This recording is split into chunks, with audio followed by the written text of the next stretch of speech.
Graça e paz, irmãos, amém? Vamos abrir nossas Bíblias, ou acessar nossas Bíblias. Em Lucas, capítulo 10, versículo do 1 ao 12. Lucas 10, do 1 ao 12.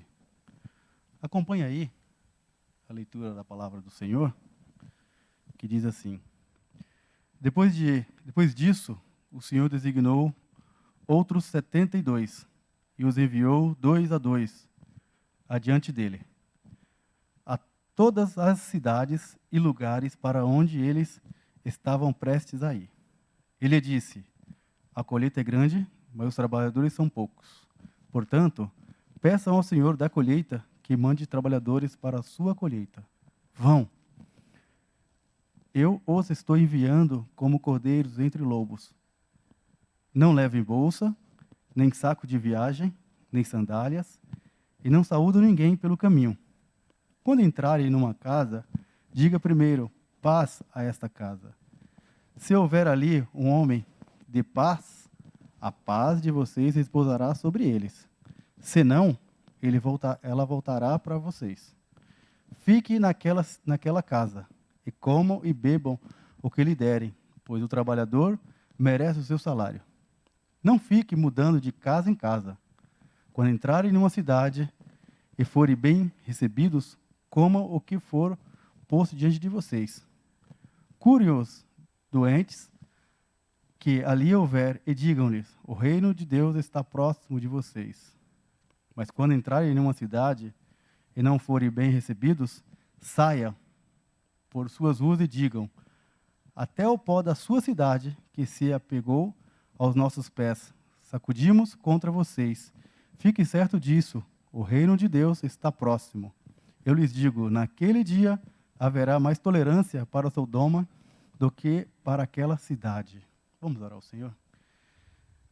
Pai querido, muito obrigado, Senhor, pela leitura da tua palavra, Pai, pela graça que o Senhor tem colocado em nosso coração. E queremos, Deus, ser instrumento do Senhor, Pai, nessa noite, durante toda essa vida que tivemos aqui na terra, Pai querido. Nos capacita, Pai, nos usa, Senhor, para poder falar do Teu amor, Pai. Queremos te agradecer, Pai, pelo conhecimento que tem colocado em nosso coração, Pai, e pelo Teu chamado. Em nome de Jesus, amém. Amém. Irmãos, eu quero falar sobre o chamado de Deus, né? Todos nós temos um chamado, né? Se bem que muitas vezes a gente não sabemos o nosso chamado realmente, qual é, né? Mas todos nós temos um chamado. Né? A irmã Tânia acabou de falar aqui que ela teve a oportunidade de poder falar do reino de Deus. Olha que bênção. E todo dia é assim, Deus ele nos chama para nos usar, né? E lendo aqui Lucas 10, do 1 ao 12, tá? Eu quero trazer um pouco sobre a exposição desse texto. Vamos ficar só nesse texto, tá? Eu achei interessante e eu queria compartilhar com vocês, tá? Jesus ele enviou os seus discípulos para cumprir o seu chamado, né? Chamado de anunciar as boas novas, né? De salvação. Jesus designou 72 e foram de 2 em 2, foram em duplas, né? Proclamar o reino de Deus, assim como Ele faz comigo e com você sempre. Mas antes de saírem, Jesus ensinou várias coisas para aqueles homens, né? Ele ensinou o que iria acontecer no caminho. Então ele deu algumas orientações para aqueles discípulos, pois enfrentaria muitas dificuldades. Como é difícil falar do amor de Deus, não é verdade? Ainda mais no mundo de hoje, que muitas vezes as pessoas nem te ouvem, não é? Então, como podemos cumprir o chamado de Deus em nossas vidas? É isso que eu quero compartilhar com vocês, tá? Vamos aprender um pouquinho com o grande mestre, o grande mestre chamado Jesus. Alguns requisitos para cumprir o chamado e servir ao nosso Deus. Eu quero compartilhar somente três, desse texto todo, que Jesus Cristo ensinou para os discípulos e vai nos ensinar agora. primeiro dele é maturidade. O segundo é poder. E o terceiro é postura. Para servir a Deus, é preciso ter maturidade. Olha sua Bíblia aí novamente, vamos ler bastante a Bíblia, tá? Olha sua Bíblia aí, vamos ler aí Lucas 10, o versículo 3. Olha o que está escrito aí no versículo 3, ó. Vão, eu o estou enviando como cordeiros entre lobos. Então, a maturidade cristã é a primeira coisa que devemos buscar para servir o reino de Deus. Muitas pessoas deixam de cumprir esse chamado porque muitas vezes não teve aquela maturidade. Ele ainda está tomando leite. Então não teve aquela maturidade na palavra do Senhor. O que é isso, né? Jesus ele enviou seus discípulos para ir adiante, porque acreditava que aqueles discípulos estavam maduros o suficiente. E ele confiou. Uma pessoa madura, espiritualmente, ela compreende a seriedade da tarefa confiada. Então, olha só no versículo 1. Depois disso, o Senhor designou outros 72 e os enviou 2 a 2 diante dele e todas as cidades e lugares para onde eles estavam prestes a ir. Então, o Senhor Jesus Cristo ele enviou porque ele viu que aqueles homens estavam maduros espiritualmente. Uma pessoa madura espiritualmente compreende que eles compreendem limitações para cumprir o chamado de Deus. Que limitações é essa? O versículo 2, ele diz assim, ó, ele disse, a colheita é grande, mas os trabalhadores são poucos, portanto, peçam ao Senhor da colheita que mande trabalhadores para a sua colheita.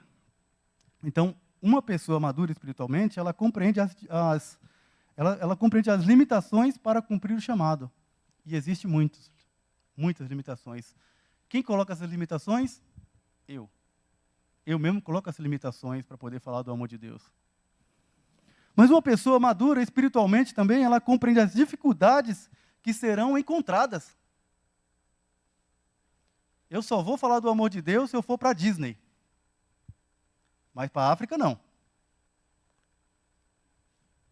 Então, no versículo 3, que acabamos de ler aí, fala disso. Fala que uma pessoa madura espiritualmente, ela compreende as dificuldades que serão encontradas. Mas uma pessoa madura espiritualmente também, ela compreende que Deus supre todas as suas necessidades. Então eu vou, sabe por quê? Porque eu sei que o Deus que eu sirvo, Ele vai suprir.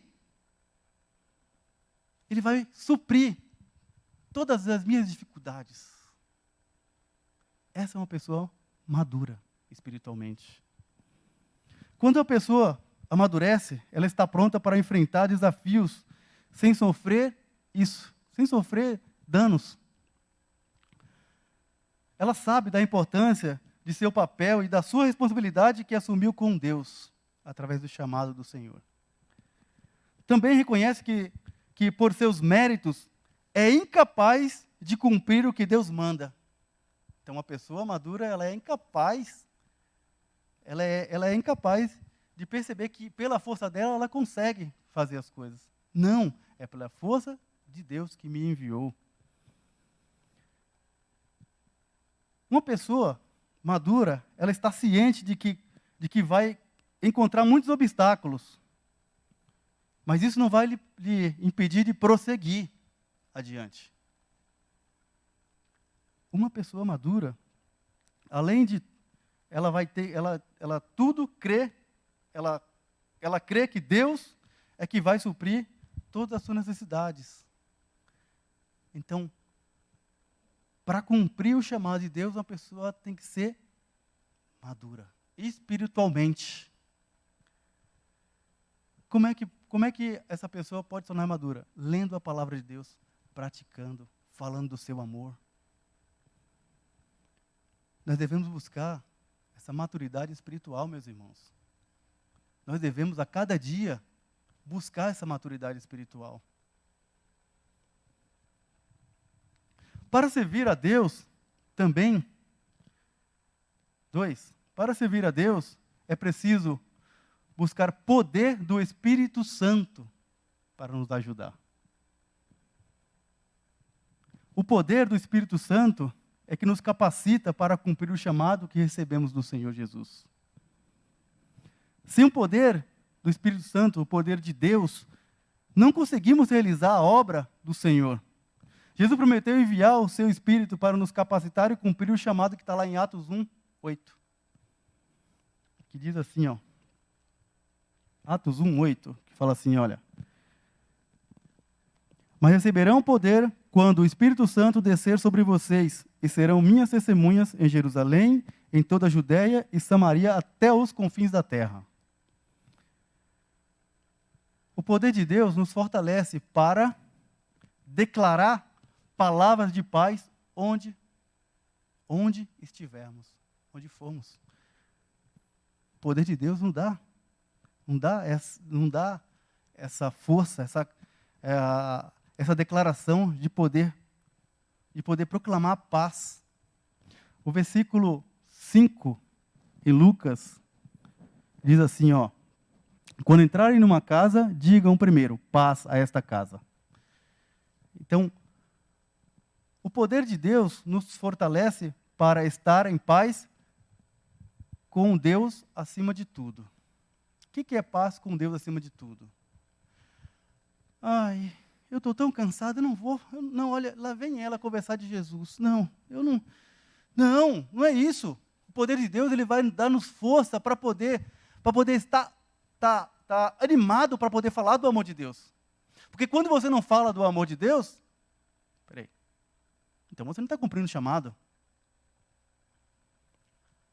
O poder de Deus nos fortalece para ministrar cura aos enfermos e ver milagres. No versículo 9, parte A, fala assim, ó: curem os doentes que ali houver e digam-lhe. Até aí. Então, quando você fala, o poder de Deus vai te dar força para poder falar do amor de Deus, e automaticamente você vai ver um milagre acontecendo. Acho que todos nós aqui já vemos muitos milagres através das nossas próprias vidas, quando Deus nos usa e quando nós temos a força do Espírito Santo, nós podemos falar do amor de Deus. E muitos milagres acontecem. Sabe qual é o maior milagre que está acontecendo e vai acontecer cada dia que a gente abre nossa boca para falar do amor de Deus? As pessoas serão salvas. A salvação, esse é o maior milagre. Nada melhor do que alguém chegar em você assim: ô irmão, graça e paz. Falou, oxe, o camarada estava na balada ontem, está me dando graça e paz. O que aconteceu? Rapaz, aquelas palavras que você falou para mim, olha, foi bênção. Olha o milagre de Deus aí, ó. O milagre não é só a pessoa que está lá morta ressuscitar. Não, o maior milagre é que uma alma se arrepender. Esse é o maior milagre que pode acontecer nesse mundo. O poder de Deus nos fortalece para pregar a palavra de Deus com autoridade e unção. Palavra bonita, né? Unção. O poder de Deus nos dá autoridade para poder pregar a palavra de Deus com autoridade e unção. Aí vem a parte B do 9, que diz assim, ó: o reino de Deus está próximo de vocês. Para servir a Deus, precisamos buscar a força no Espírito Santo. Porque só assim podemos anunciar a palavra de Deus. Através do poder do Espírito Santo de Deus, podemos viver milagres a cada dia e pregar a palavra do Senhor com unção através do Espírito Santo do Senhor. Glória a Deus por isso, que nós temos o Espírito Santo para nos ajudar lá em Atos 1:8. Para servir a Deus, é preciso ter postura. Isso é uma coisa interessante.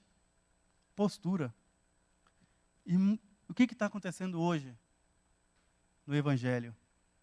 Tem muita gente que chega, fala do amor de Deus, mas depois, quando sai daquele cenário, vai falar mal do irmão.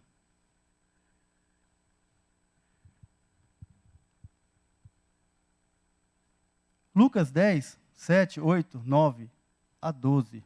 A postura de uma pessoa demonstra sua decisão e sua disposição para o que faz. Uma pessoa indisposta não tem postura para reagir ou trabalhar. Quando o cristão assume uma postura de servo e aceita o desafio de cumprir o seu chamado, então consegue perseverar no serviço cristão. Postura, irmãos, é uma coisa muito séria que nós temos que buscar. Somente quando as pessoas estão olhando para a gente, as pessoas olham para a gente. Uma certa vez, agora há pouco tempo, eu estava no meu comércio, chegou um rapaz, ele passou de carro, depois voltou de ré, fiquei até com medo, porque ele olhou tanto lá para dentro que eu falei, é um assalto. Ele entrou e falou, você mexe com porta de aço? Mexo. Então tá bom, então, vamos lá. Eu fui lá, olhei para ele e tal, e aí eu dei um orçamento para ele, muito abaixo do que ele tinha feito a cotação dele. Né? E aí ele tinha pego um dinheiro com o dono do imóvel, que era para poder pagar esse conserto. E eu cheguei lá e falei, olha, é isso. Ele falou, mas vai ficar bom? Vai. Quanto? X. Aí ele ficou feliz, né? Falei, puxa, só isso? Eu falei, só isso, eu não vou te cobrar mais do que isso. Tá, fiz, né? Ele gostou do serviço, e aí ele falou para mim assim, o meu amigo, tem como você fazer uma nota no valor X? Aí eu orei na hora, né? Aí eu orei na hora, falei, Senhor, tem misericórdia de mim, Senhor. Olha a situação. Eu falei, olha, é o seguinte, eu faço nota, tá? Porém, eu vou te dizer uma coisa, eu não costumo fazer nota daquilo que eu não fiz. Tá? E eu acho assim que você tem que pensar direitinho no que você vai fazer. Porque esse homem, ele confiou em você. Né? E aí ele olhou para mim e falou assim, mas você vai fazer a nota? Eu falei, é 20%. Ele falou, não tem importância, eu pago. Eu falei, meu Deus do céu. E eu, né, no último momento eu ia falar não. Mas eu tentei puxar para lá, puxar para cá, até que eu cheguei num ponto de que eu falei assim, imagina só a sua consciência, meu jovem. Como é que vai ficar? Aí ele falou assim, tá, tudo bem então. Então faz então a nota então, do valor X que você fez. Tá bom. Aí eu fui para casa, né? Fui para casa e quando chegou a noite, ele me ligou. Ele mandou mensagem. Aí eu pensei, poxa vida, será que, eu acho que já caiu a porta, né? Já caiu a porta, não é possível, que a gente já pensa logo mal, né? A gente já antecipa o sofrimento. Poxa, eu acho que caiu a porta lá, ou caiu, alguma coisa aconteceu. Aí ele mandou o áudio para mim e falou assim, olha, eu quero te agradecer pelo seu caráter. Porque quando eu pedi para você fazer aquela nota e você falou para mim que não ia fazer, cara, isso foi muito bom para mim. Porque eu entendi que se eu fizesse essa nota ou pegasse com alguém, minha consciência ia ficar pesada. Então, olha, muito obrigado, cara. Muito obrigado. Eu vou te indicar para todo mundo aqui do bairro, porque você tem caráter. Irmãos, postura de cristão. Nós temos que ter postura de cristão. Para poder falar do amor de Deus, nós temos que ter postura.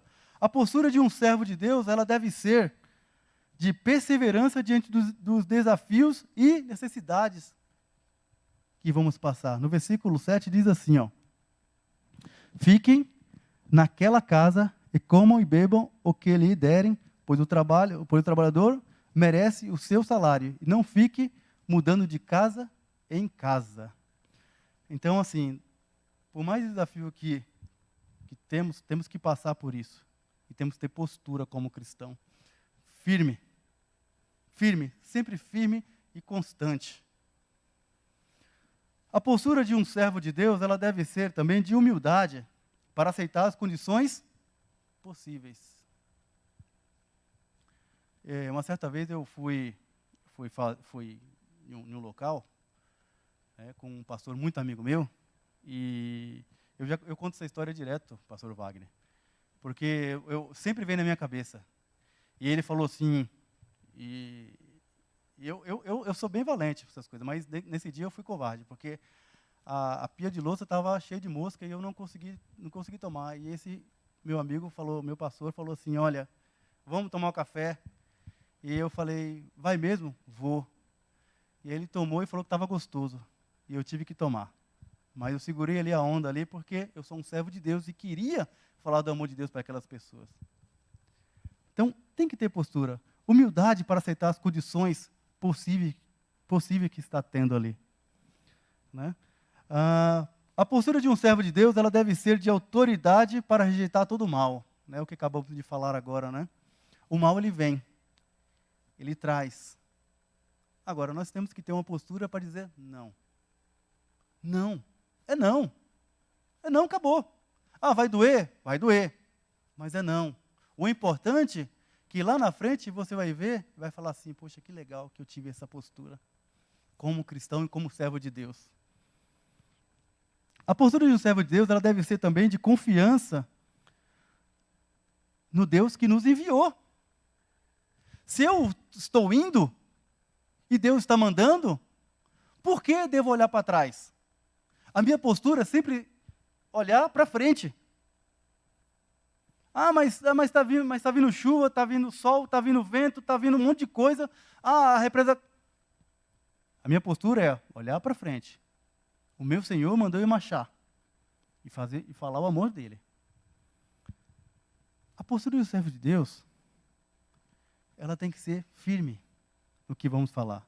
Quando assumimos o nosso papel na obra de Deus, devemos saber que nossa postura deve ser de servo dispostos a cumprir o chamado que recebemos do Senhor Jesus.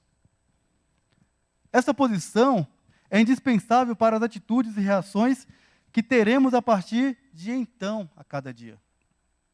Tomar uma postura é decidir viver de acordo com o que nos propôs. É aceitar aquilo que foi dado para mim e para você como servo de Deus. Postura. Postura. Para cumprir o chamado de Deus e servir ao Senhor, temos que ter essa postura diante de todos. E isso nos dará o nome de servo do Senhor, quando adquirimos essa postura. Deus tem um chamado para todos nós. Deus tem um grande propósito em nossas vidas enquanto vivemos aqui nessa terra. Todos nós. Todos nós. Talvez você pode falar assim, eu não sei qual é o meu. Mas você tem. E Deus tem te usado. E talvez você não reparou. Mas Deus tem te usado nas suas palavras. Deus tem mandado pessoas para falar, para você falar com eles. E onde tivermos, a luz do Senhor ela vai brilhar. Ela vai brilhar.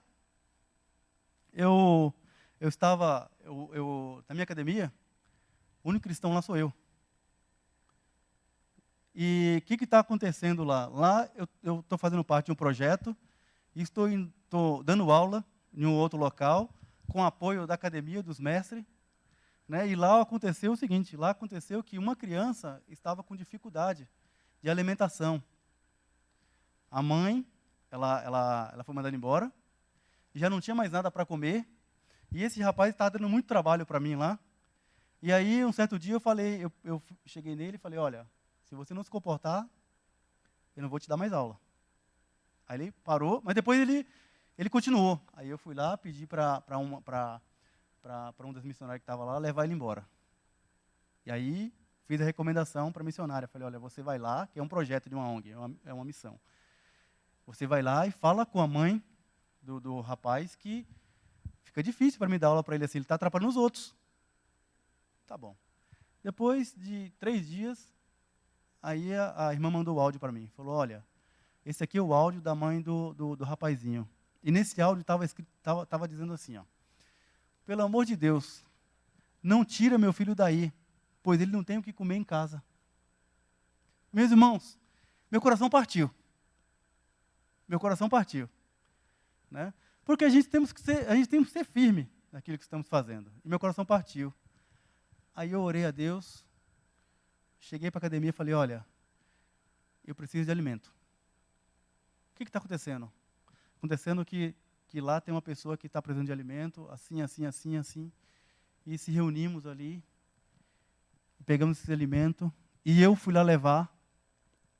Eu fui na casa do rapaz lá, um morro assim que parecia que o carro não ia subir nunca. Subi lá, orei com a mãe dele e me propus de dar uma cesta básica enquanto ela precisar. Postura de cristão. Postura de cristão. Jesus está te chamando, meus irmãos, para fazer a sua obra na terra aqui, enquanto você viver.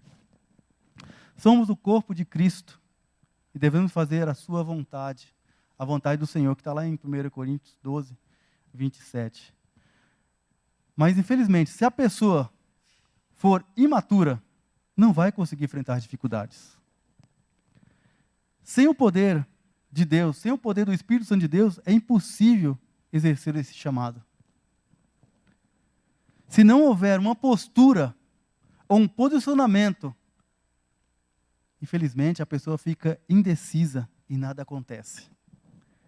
Por isso que o Senhor, Ele pede-nos para buscar um amadurecimento através da sua palavra,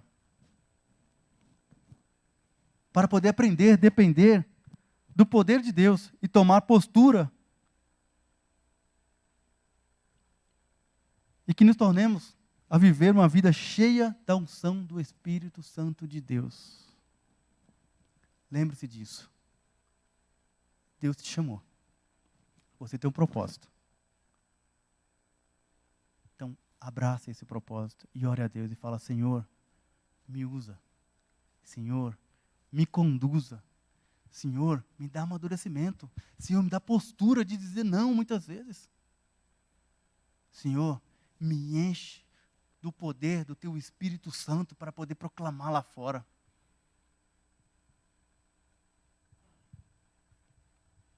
Eu quero orar. Quero agradecer a Deus. Muito obrigado, Senhor, pela Tua palavra. Muito obrigado, Deus, pelo Teu amor, pelo Teu carinho sobre nossas vidas, Pai.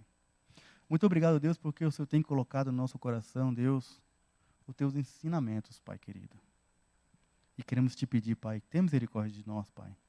E nos ajuda, Senhor, a cada dia, Senhor, subir cada degrau, Pai, para poder chegar, Senhor, na estatura de varão perfeito. Por isso, Pai querido, nos capacita, Pai. Coloca, Deus, esse chamado no nosso coração, Pai, que nosso coração, Deus, venha ferver, Pai, de vontade de poder falar do Teu amor, Pai. Porque sabemos que os dias estão próximos, Pai. A Tua chegada está logo aí, Senhor. Mas queremos, Deus, completar esse ciclo, Senhor, podendo falar do Teu amor. Por isso, Pai querido, que Teu Espírito Santo, Pai, nos conduza, Senhor. Teu Espírito Santo, Deus, nos dê força e sabedoria, Pai. E tira, Senhor, todo um medo, Pai, que possa haver no nosso coração de poder falar do Teu amor. Queremos Te agradecer em nome do Senhor Jesus Cristo. Amém.